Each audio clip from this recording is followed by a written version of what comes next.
کہ جی مثال کے طور پہ آج شرح سود 22% ہے، تو بینکس کیا کرتے ہیں کہ اس 22% کو بینچ مارک لیتے ہیں منیمم، پھر اس کے اوپر اپنا ایک اسپریڈ لگاتے ہیں جو اپنا ایک پروفٹ ہوتا ہے، وہ 2%، 3%، 4%، 10%، 15% جو بھی ہوتا ہے بورور کے حساب سے، وہ اس پہ قرضہ اپنا اسپریڈ ایڈ کرتے ہیں اس شرح سود پہ، اور پھر وہ آگے جو ہے وہ تو یہ بینک ٹو بینک اس میں فرق ہو سکتا ہے؟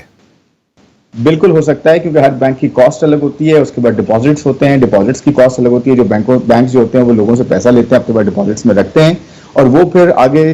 جو ہے وہ قرضوں کی صورت میں یا تو کارپوریٹ سیکٹر کو دیتے ہیں، یا پھر وہ گورنمنٹ کو دیتے ہیں، یا پھر انویسٹ کرتے ہیں ڈفرینٹ جو ہے وہ انسٹرومنٹس میں. اچھا، تو ابھی میں آپ کو بتاتا ہوں جی اندرونی قرضوں میں گورنمنٹ کے پاس کتنا ایک اسپیس ہوتی ہے کہ وہ نہ دے یا ری شیڈیول کرے ان کو as compare to external debt? جی دیکھیں، بالکل گورنمنٹ کے پاس یہ لیوے ہوتا ہے، یا یہ کہنے آپشن ہوتا ہے کہ وہ قرضوں کو نہ دے، یا قرضوں کو ڈیلے کر دے، یا قرضوں کو ریسٹرکچر کر لے، یا کہے کہ جی کچھ عرصے تک جو ہے قرضے میں نے اگر ایک سال میں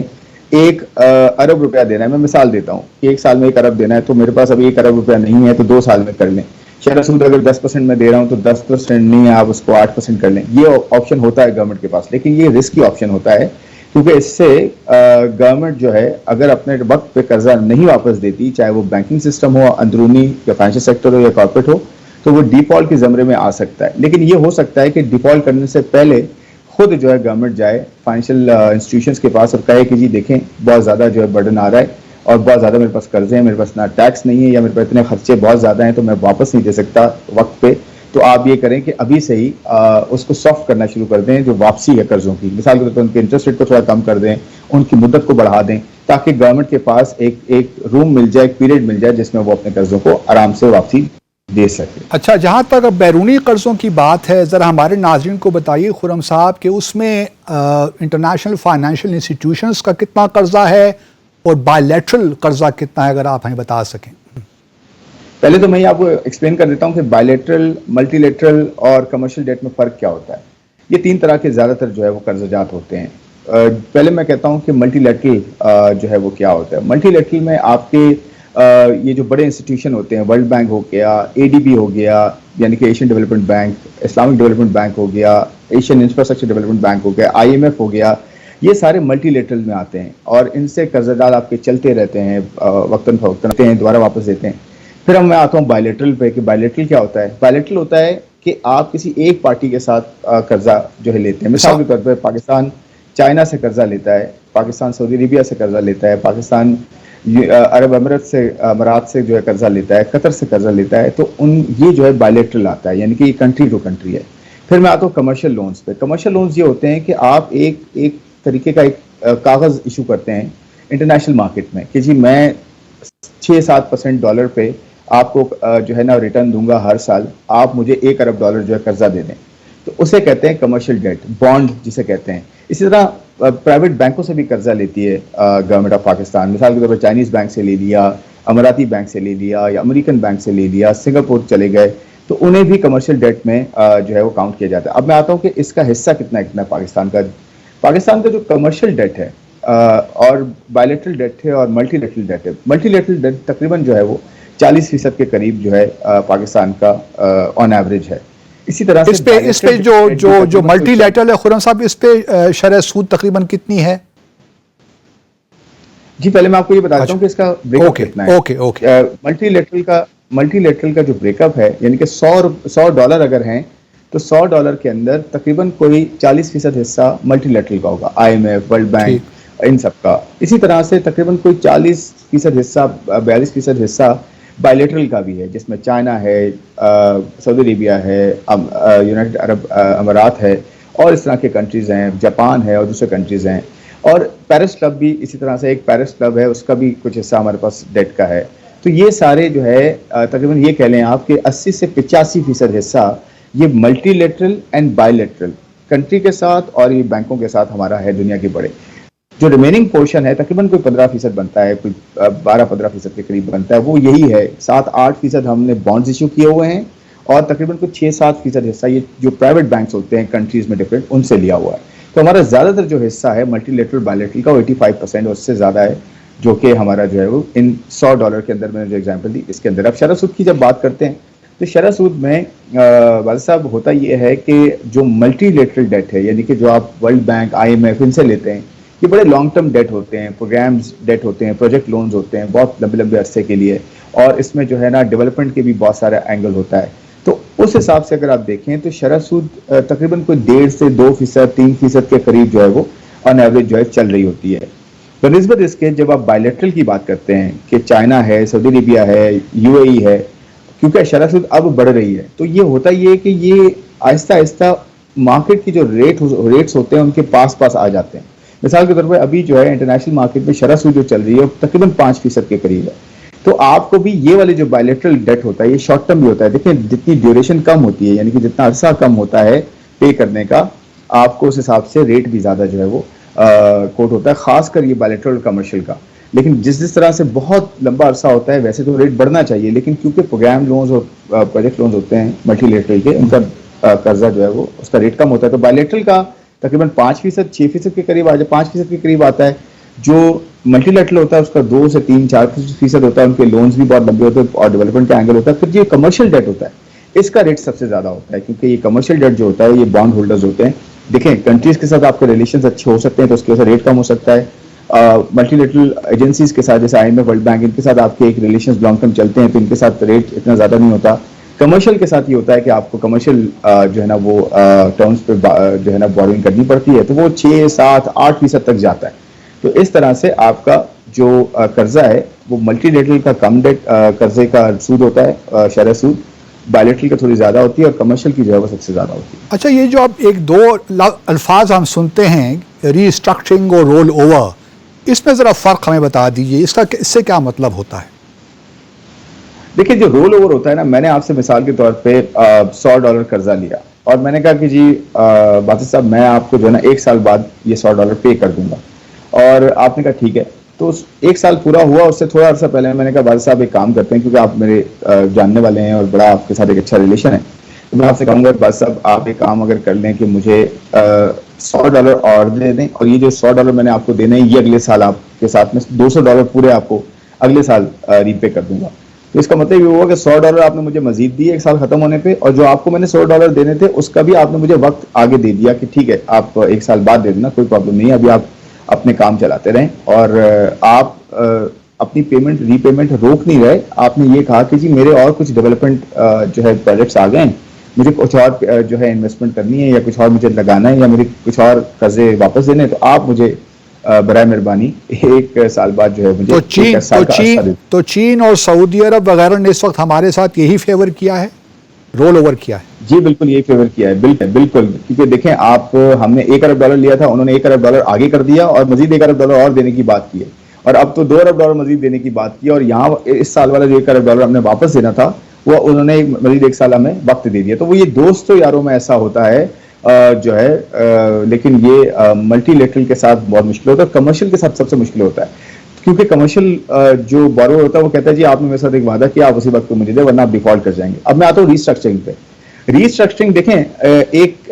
ایسا جو ہے عمل ہوتا ہے جو کہ آپ بہت زیادہ جب ایسی حالت میں ہوتے ہیں کہ آپ کی ارننگز کم ہو جاتی ہیں, انکم بہت کم ہو جاتی ہے اور قرضے دینے کی استطاعت بہت کم ہو جاتی ہے, تو ایونچولی آپ جاتے ہیں اپنے بڑے بارورز کے پاس, بڑے لینڈرز کے پاس. آپ کہتے ہیں کہ جی ایک کام کرتے ہیں, ہمارے پاس اب اتنی استطاعت نہیں رہی کہ ہم آپ کو جو ہے آپ کے قرضے واپس کر سکیں, تو آپ 1-2 کام اگر کر لیں کہ آپ قرضے اگر ہم نے آپ کو 5 سال میں دینے تھے آپ اسے 10 سال کر دیں یا 7 سال کر دیں,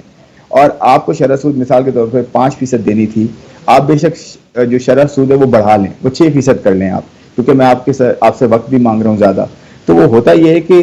جو ٹرمز ہوتی ہیں وہ ری اسٹرکچر ہو جاتی ہیں, یعنی کہ جس میں پیریڈ تھا پیریڈ بڑھ گیا, پھر آپ کے یہاں جو اس کی کاسٹ تھی یا اس کی جو پرائس تھی جو شرح سود تھی وہ آپ نے بڑھا دی تھوڑی سی, اس لیے کہ آپ مجھے وقت تھوڑا زیادہ دے رہے ہیں, مجھے تھوڑا سا روم ملے گا تو میں مزید اپنی آمدن کو بہتر کر کے آپ کو جو ہے وہ ری پے کر سکوں گا. پھر اس میں اور بہت ساری شرائط ہوتی ہیں کہ جی کس طرح سے کیش فلو آئے گا, کیسے میں آپ کو ہو سکتا ہے جلدی بھی پے کر دوں لیکن ایک وقت مجھے دے دیں, ایک شرح سود اس کے ساتھ. اور یہ بھی ہو سکتا ہے کہ شرح سود کٹ کر دی جائے, شرح سود یہ کر دی جائے کہ شرح سود آپ کم کر لیں, اور ہیئر کٹ جسے کہتے ہیں کہ جی آپ شرح سود تھوڑی سی کم کر لیں اور اپنا انٹرسٹ کم کر لیں, اپنا سود کم کر لیں ہم سے, تو میں آپ کو کچھ سود تو دے سکتا ہوں لیکن 100% نہیں دے سکتا. لیکن پاکستان نے ابھی تک یہ آپشن نہیں استعمال کیا یا ریکویسٹ نہیں کی ملٹی لیٹرل فورمز کو.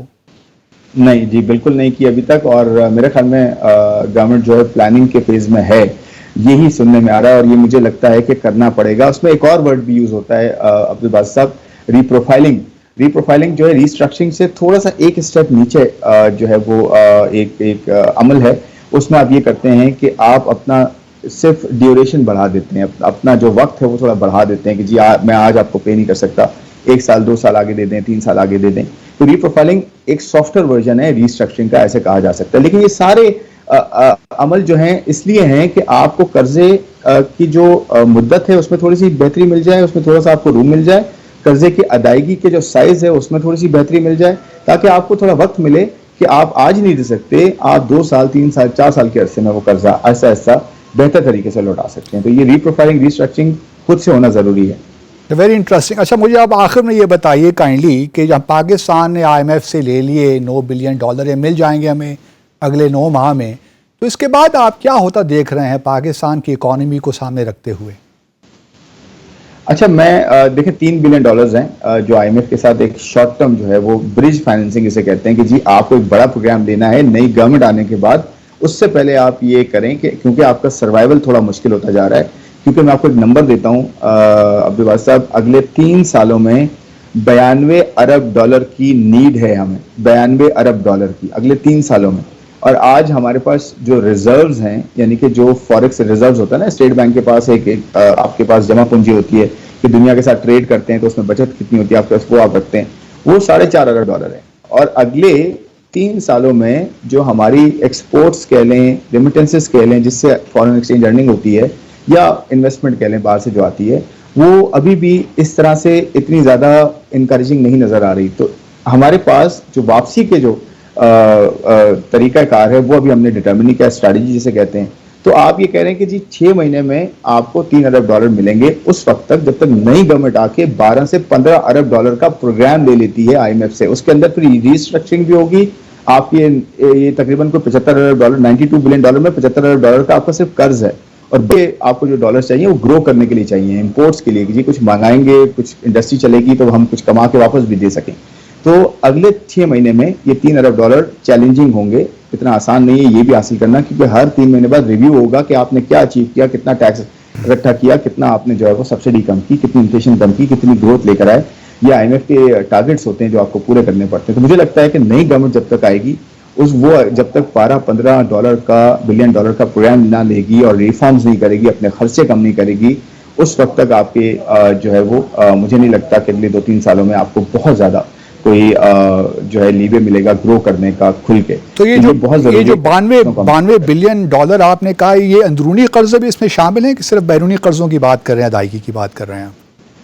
یہ صرف بیرونی قرضے ہیں. اس کے اندر $75 ارب کے صرف بیرونی قرضے ہیں. تو 75 میں سے 92 بلین اگر آپ مائنس کریں تو تقریباً $17 ارب آپ کو صرف 3 سال میں $6 بلین کر کے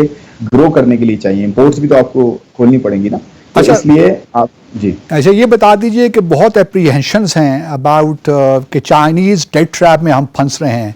کیا بات درست ہے یہ؟ دیکھیں ایک طرف ہو جانا یہ رسکی ہوتا ہے کہ مثال کے طور پہ آج جو ہمارا قرضہ ہے $125 ارب میں نے آپ کو بتایا بیرونی قرضہ ہے. اچھا اس میں کچھ پرائیویٹ پورشن بھی ہے,